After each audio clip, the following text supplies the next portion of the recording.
On to company business. Cursed Dragon Ship Publishing. We have books coming out. We do that here? I know. Isn't that Wait, weird? wait. Totally You publishing have books? We are not the Rob Nagy and Barnes, but Okay, thank you. fine. Thank you for the comparison. I will take that. That is quite a high honor.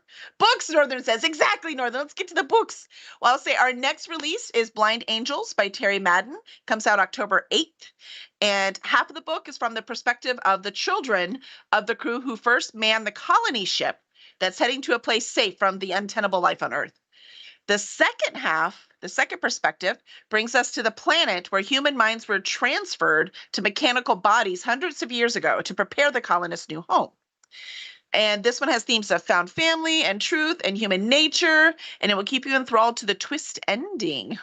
That's kind of interesting. It's very cool. It's a really I've seen ones where they're preparing the planet. I've seen ones where they're on the colony ship, but to get both of these perspectives and how they have both changed, both being in the mechanical body for hundreds of years, that changes you. And then these are the children. They're not even the people that remember Earth as it was. These are the children coming over and only knowing what they were taught.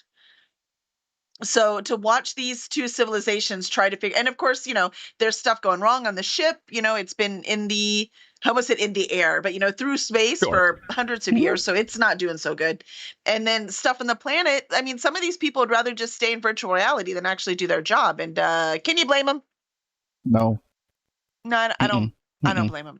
Not at all. So there's all this, turmoil and stuff going on, and it's just like, what does this all mean? And I love it. So it's really exciting. It's our second hardcore sci-fi that we're putting out, and we're very proud of it, and I'm sure you're going to love it. And if you're afraid you're going to miss it, you can pre-order it right now at curseddragonship.com/blindangels. We got anything else? Anything that happened like so recently? Yes. So our last release in August was Murder on the Interstellar Express by Gregory D. Little. I have just recently reached the point where Master Fault shows up and laughed my ass off. Little inside joke there for those of you that hung out in our Righting Wrongs D&D campaign. So though it's set in the same world as Mutagen Deception, it's a completely different tone. It is absolutely hysterical. I don't know if irreverent is the right word, but it's sometimes. It's I love it so far. It's fantastic, and he goes in with a bang right on page 1, man. Belle is a combination of Gideon the Ninth and Murderbot, and she's trapped on a spaceship where a crew member is murdered, and she's the prime suspect. So this is yet another, you have to figure it out, or you might be next. Oh, yeah, of course it's going to be a twisty ending. Right. It's a Greg book, there's no doubt. Yeah. No doubt. And our November book is Wrong Way Home, a Misplaced Adventures novel by Kevin Petway. It's book 2 featuring Masika, Rain, and Heron, who are in the Undergates to free a soul from its grasp to satisfy a cursed imp on a card. Yes, it's crazy, okay? That's what makes it fun. Also, Rain's sword becomes sentient and inhabits the body of a little demon monster in this afterlife, and it's the best thing ever. I love, love, love Forby. So I was like, wait, he has to become a sword in book 3? If they get out of this, how are we gonna? He's like, don't worry. Kevin's like, don't worry, I got you covered. I'm like, okay. That's how good it is. So it's really fun, and it's fun to see Heron. If you read book 1, she's a bird the whole time. That's why she's a heron. And this one, she in the Undergate, she becomes her true god form. So it is humanoid again. So it's really interesting to actually get to talk to Heron. So that one's fun. And that one is on pre-order right now, and it comes out in November. Our December book is from a newcomer to us, but certainly not a newcomer to the publishing scene. Jessie Sprague, right? Okay. With her psychological thriller Porcelain. If you've ever loved a porcelain doll, be prepared to have your entire childhood shattered. It's a twisty tale about Gabrielle, who has been connected to two things her entire life: an antique porcelain doll and the bloody death of people around her. but the doll's just a doll, right? I mean, those two things can't be connected. No, of course not. No. By the way, type porcelain a lot. Like, it totally is counterintuitive. I don't know what language that is. Porcelain? Porcelain? Is it French? I'm sure it is. It's got to be. I'm telling you, man, spelling that word over and over and over again. I'm going to make Jessie make her next book be called like the or something. Well, of course, I do that one wrong all the time, too. It becomes That's T-E-H. always come T-E-H. Yep. Always T-E-H. Can we just change it, make it easier? Right. And the fun things we are doing. So we are also streaming reading and writing sprints now. So please come join us. We're here on Monday nights. I'm sorry? Not now. Well, like now, like currently, and now if I want to, because I really need to finish this book right now. Well, that's fair. But I'm so excited. It's so much fun. We're here on Monday nights with just me on screen and timers for reading sprints, and Thursdays with Kelly, Jessica Rainey, Taylor Shepard, and JM Joanna for writing sprints. And it's a great excuse to prioritize these creative outlets. Like, we don't always have time for them. It's like, yes, we want to read all these books, but we never actually sit down and do it. So this is a great time that you can be like, you know what? Kelly's on Monday nights. I'm going to sit down. It's just a couple hours and I am going to get some reading done. It's wonderful. It's so relaxing. And it's nice to like check off reading off the list. It's just everything. Plus, you don't want to read? So what? You could do some art. You don't want to do art? You can wash your dishes.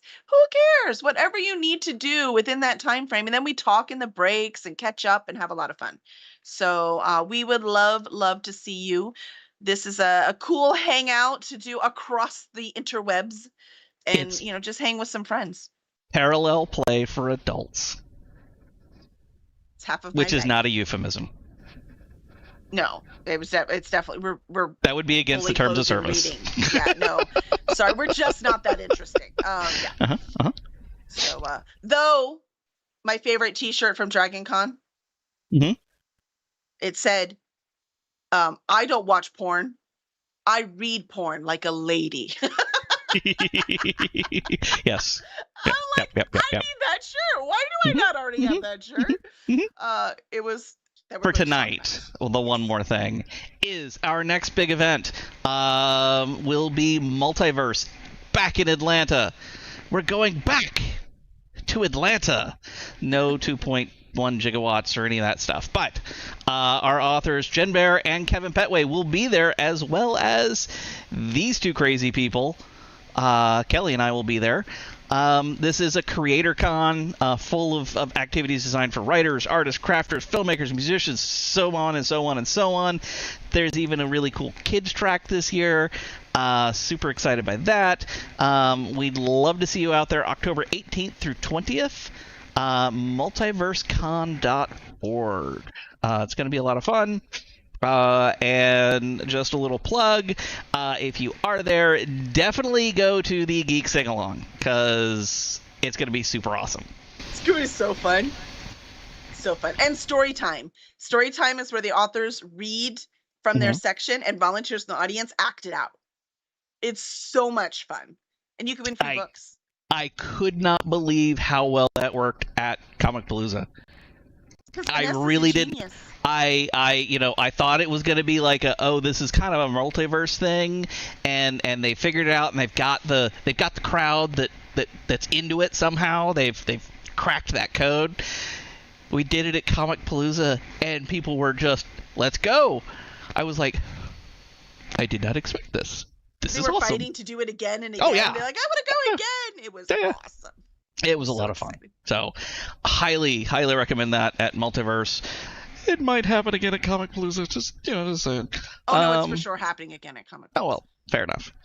I didn't want to release the schedule. We're not, I don't know if we're authorized to do that. I don't know when it's going to happen, but it is happening again at Comicpalooza. Okay, fair enough. Yeah, if it has to happen in the hallways, we'll make it happen. Look, we did an update. We updated things. We've been so busy working, it was hard to update y'all of what it was we were working on. Right. Which, the best way to always stay up to date with what's going on is our Discord server. Yes. Definitely join our Discord. We're nice and active and have a bunch of fun over there. That's where you can get early copies of books as they come out. You can ask authors questions over there. You can share your own writing over there. You'll remember when we're doing our writing sprints or reading sprints or any of those things. It's a very interactive community, and we would love to have you over there. Writers, readers, we'd love to have you over. We have a lot of fun. We talk through stories with each other. We talk about fun things we found, tools we use. Next book that's coming up, a book we've read that, I read lots of books, not just one. I mean, I'm reading Poisonwood Bible by Barbara Kingsolver. I don't even just read genre. I know. Shocker. So we just talk about books we love, all kinds of stuff. Somebody was in a mood and needed a comfort movie, and so we talked about comfort movies. I mean, it's all kinds of stuff. So it's just a bunch of people hanging out. Great community. So highly recommend it. Come and join us. We'd love to have you. CurseDragonship.com/Discord.